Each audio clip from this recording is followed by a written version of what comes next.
دو میرے حلقے کے ہیں، ایک میں جانتا ہوں مردان میں، 3 آدمی میں جانتا ہوں۔ 2 آپ کے حلقے کے سر مظاہرین جی، وہ احتجاج کے لیے آئے ہوئے تھے؟ احتجاج میں آئے ہوئے تھے، ان کو گولی لگی ہے، دونوں کو گولی لگی ہے، ان کی جنازے ہوئے کل۔ ان کی باڈیز سر مل گئی فیملی؟ جی، ان کے جنازے ہوئے کل، مردان میں جنازہ ہوا ہے۔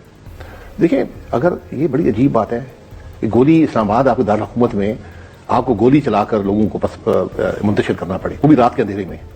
یہ رات کے اندھیرے میں گولی چلنے والی بات مجھے سمجھ نہیں آئی۔ کوئی وہاں حملہ ہوا تھا، کوئی اس کی ویڈیوز ہیں کہ کوئی آپ پر حملہ آور ہوا اور آپ نے گولی چلائی دفاع میں۔ اگر آپ گولی چلا رہے ہیں، جو مظاہرین سٹ ان کر رہے ہیں، بیٹھے ہوئے گولی چلا رہے ہیں، تو یہ کیسے آپ جسٹیفائی کریں گے؟ سر اگر دن میں گولی چلتی تو میں سمجھ جاتی کہ چلے وہ مظاہرین آ گئے، آپ پہ حملہ آور ہو گئے، کنٹینر پہ چڑھ گئے، آپ نے گولی مار کے ہلاک کر دی، چلیں، وہ بات بھی قابل قبول نہیں ہے، لیکن چلیں آدمی سمجھ سکتا ہے۔ رات کے اندھیرے میں اور لائٹس بند کر کے، اس علاقے میں لائٹس بند ہوئی ہیں، جی سر، یہ آپ کسی سے پوچھ سکتے ہیں۔ جی جی، تو یہ کیا مقصد تھا؟ یہ بدقسمتی ہے۔ آج یقین کریں کہ جس قسم کا ماحول یا جو سوچ اس وقت اسلام آباد کے اندر ہے، اس کا آپ اندازہ نہیں کر سکتے کہ لوگ کیا سوچ رہے ہیں آج حکومت کے بارے میں، ملک کے بارے میں۔ بہت افسوسناک بات ہے یہ جو کچھ ہوا ہے، اور اوپر سے آپ سینہ زوری، حکومت سینہ زوری کر رہی ہے کہ نہیں، مرا ہی کوئی نہیں ہے۔ اسپتالوں میں آپ ریکارڈ دیں نا، اسپتالوں کا، ڈاکٹروں کو بات کرنے دیں۔ بھئی آپ نے گولی چلائی ہے نا، لوگ زخمی ہوئے ہیں، مان لیں آپ نے کیا نہیں رہے نا۔ سوری آپ کی بات دوبارہ کر رہی ہوں سر، بٹ حکومت ہمیں کہہ رہی ہے کہ انہوں نے تو گولی ہی نہیں چلائی۔ تو ایک دن ماننا پڑے گا نا، لوگ مرے ہیں، یہ بات آپ یقین رکھیں۔ میں آپ کے سامنے 3 تو میں آپ کو اشارتیں دے سکتا ہوں۔ یہ مانتا نہیں کہ کوئی مسلمان پہ اس طرح گولی چلا سکتا ہے، ڈائریکٹ فائر کر سکتا ہے۔ جنہوں نے فائر کیا انہوں نے کئی پریس کانفرنس سے کر کے اعلانیہ کیا کہ ہم 5 منٹوں میں صفایا کر دیں گے۔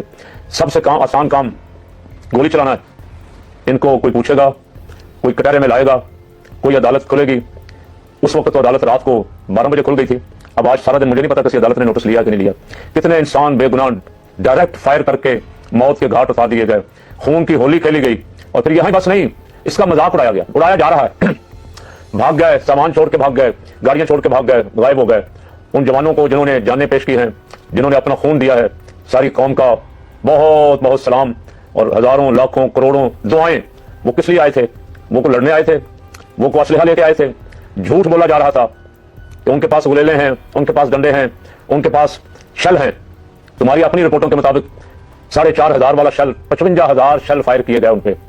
وہ کوئی انڈین تھے، وہ کوئی اسرائیلی تھے۔ میں نے پہلے بھی کہا تھا کاش کبھی تم انڈیا کی فوج سے لڑتے، تم اگر لڑنا تھا تو اسرائیلی ظالموں سے لڑتے، دہشت گردوں سے لڑتے۔ یہ تو اپنا آئینی حق مانگنے آئے تھے، آئینی حق احتجاج کرنا، پرامن احتجاج ہر شہری کا آئینی حق ہے۔ تم نے اٹک پل سے لے کے کٹی پہاڑی اور غازی بروتھا اور 26 نمبر تک ان پہ بے شمار ان گنت آنسو گیس کے شیل چلائے، لیکن آگے سے کوئی مزاحمت، کوئی ڈنڈا، کوئی پتھر۔ یہ جو کچھ کیا وہاں 26 نمبر پہ جو 2-3 جوان ہمارے رینجر کے شہید ہوئے، وہ سارا کچھ آ گیا، ویڈیو آ گئی اس کی کہ گاڑیوں کے نیچے دیکھ کے خود پولیس والوں نے شہید کیے، اور پھر کوشش کی کہ اس کا کیس پی ٹی آئی پہ ڈالیں۔ پی ٹی آئی والے تمہاری تمام بڑکیں، تمہاری تڑیاں، دھمکیاں، بدماشی رونتے ہوئے اور ڈی ٹاپ تک آ گئے۔ ان کا اعلان یہی تھا۔ سب امریکہ میں ہے۔ حافظ عاصم منیر صاحب، آپ کے جتنے جنرل ہیں، کسی کا منہ ہے کہ وہ ریٹائرمنٹ کے بعد پاکستان میں اپنے عوام میں لڑنے کے قابل نہ کیا ہو؟ شرم آنی چاہیے آپ لوگوں کو، آپ کو شرم آنی چاہیے یہ بات کرتے ہوئے کہ ہم نے اسپاٹ فائرنگ کا آرڈر کیا۔ آپ کو شرم آنی چاہیے ان معصوم لوگوں کے اوپر آپ نے گولی چلائی، جن کو ہم نے دھوکہ دے کے وہاں پہ ڈی چوک میں بلایا۔ آپ کہتے تھے کہ یہ انتشاری ہے، آپ اس سے بڑے قاتل ہیں۔ انتشاری چھوٹا لفظ ہے، آپ نے عوام کے اوپر گولی چلائی ہے۔ آپ کو اس بات کا حساب دینا ہوگا، آپ کو بتانا ہوگا کہ آپ نے کس جرات سے اپنے ہی مالکوں میں، اپنے ہی ٹیکس پیئر کے اوپر گولی کس طرح چلائی ہے۔ میرے دوستوں نے یہاں بالکل صحیح کہا ہے۔ اگر آپ 26ویں آئینی ترمیم کے ذریعے سمجھتے ہیں کہ آپ نے ججوں کو کنٹرول کر لیا ہے، آپ سمجھتے ہیں کہ آپ 34-35 جو ہے سپریم کورٹ کے جج لگا لیں گے تو آپ کی اپنی مرضی کے فیصلے آئیں گے، آپ غلط فہمی کا شکار ہیں۔ آپ یہ سمجھتے ہیں کہ آپ نے اپنی نوکری کی مدت جو ہے 3 سے 5 سال کر دیا اور 5 سال اگلے بھی آپ دے سکتے ہیں، آپ سمجھتے ہیں آپ بھی ٹھیک رہیں گے۔ یہاں جتنے بھی آرمی میں آفیسر ہیں، ہمارے بہن بھائی ہیں، آپ نے اپنے راستے پہ بغاوت کا راستہ اختیار کرنے کا راستہ بنا دیا۔ لوگ آپ کی شکل سے نفرت کریں گے، آپ کی اپنی فوج اٹھا کے باہر پھینک دیں گے آپ کو۔